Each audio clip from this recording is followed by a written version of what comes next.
Welcome back, everyone. Well, fresh off her win for Best Feature Film at the Lookout Wild Film Festival, director Melissa Davey chats up her latest movie, Climbing into Life, with our EP, Risa. Hi, I'm with Melissa Davey. She's a filmmaker, documentarian, and we are going to talk about her film, Climbing into Life.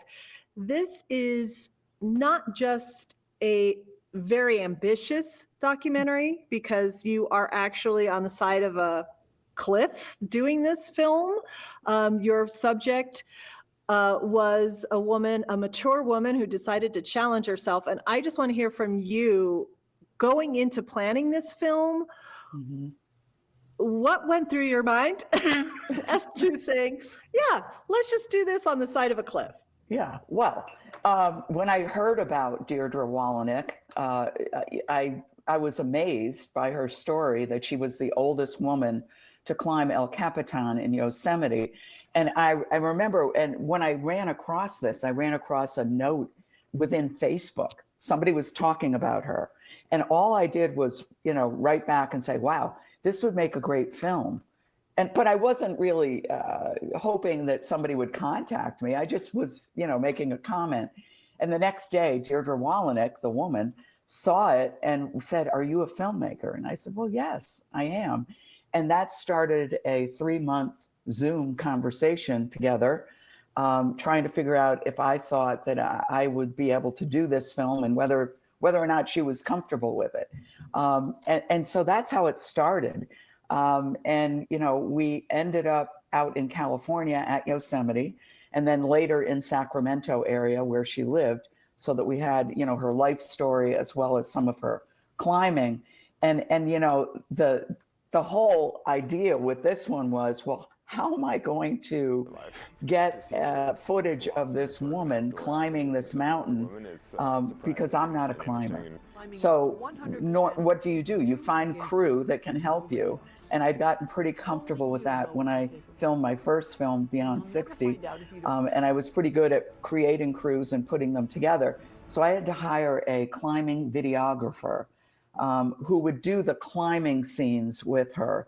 And the only thing I had to do, which was a huge feat on my part, was hike up 1,000 feet in order to get to the base of El Capitan where they start climbing. And to me, that alone was probably the hardest thing that I had done in a long time. I'm not a climber. I'm not a overly athletic individual.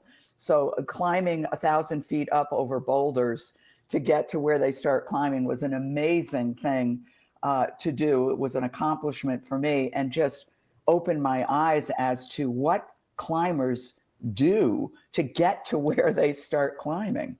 It was amazing.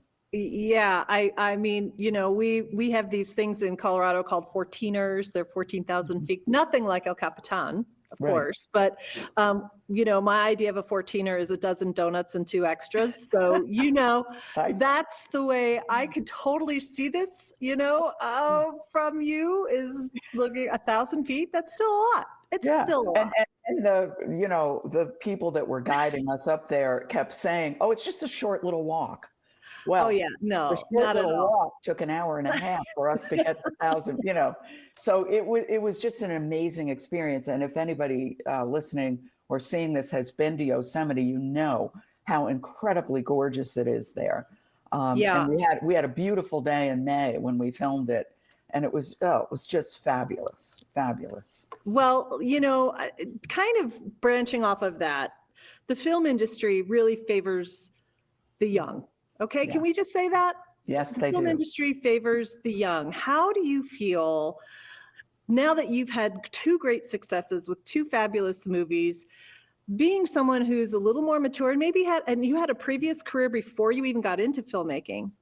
How do you feel that the industry is changing, and very proud that you're part of that? But what are you doing to say, hey, look, everybody's got a story to tell and I'm here to tell it? Yeah, and that's exactly what I'm doing. That's why I'm doing it, and I am loud about it. And you're absolutely right that the industry is positioned to, embrace younger filmmakers. And many times older people in general, whether you're a filmmaker or not, become what they call invisible, meaning that, people might pass you on the street and not take a second notice. And when they don't take that second notice, they miss the opportunity to understand what your story might be.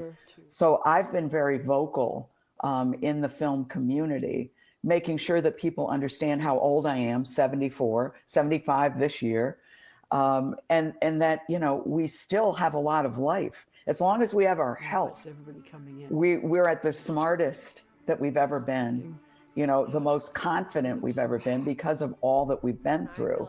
And so our stories are really rich. And especially, I'm focusing on women because when I started to research stories of older individuals, people who are beyond the age of 60, I could find men's stories, the silver-haired CEO that was seen as this god. And, but there wasn't a lot of mention about older women. So I thought, well, this is really, a shame, and we need to correct this. So I am now, my goal in life is to make sure that I can help tell as many senior women's stories as possible to maybe change someone's mind about how they feel about aging. Wow. I think that's fantastic. I have one last question for you because time's running out, unfortunately. But in one sentence, tell me how filmmaking, making that career change, is the thing you needed in your life. Oh, it's really interesting to test yourself on a creative level. So not that I wasn't creative in my work, but your work is kind of prescribed and it's set up a certain way, and you're doing it for a company or an individual or a group of individuals. This is something that you're doing completely for yourself, and you're tapping into what your potential is and what your creative juices are, and you're seeing what you can do with them. Because I wasn't sure. I mean, I was pretty confident about what I was good at and what I was lousy at, but I wasn't real sure whether I was truly a creative. And I think we're all creative, and we just don't tap into it because we get on these trains in life and we do what we're supposed to do, and we don't necessarily test those creative juices that we may have. So yeah. I feel like I have done that, and I realize that I'm one of the creatives, and I think everybody is, and everybody should share that with the world. And there it is. I am one of the creatives, and I need to share that with the world. I think that sums it up perfectly. No matter your age, no matter where you are in life, seeing yourself as creative, I think is one of the biggest blessings you can give yourself. Mm-hmm.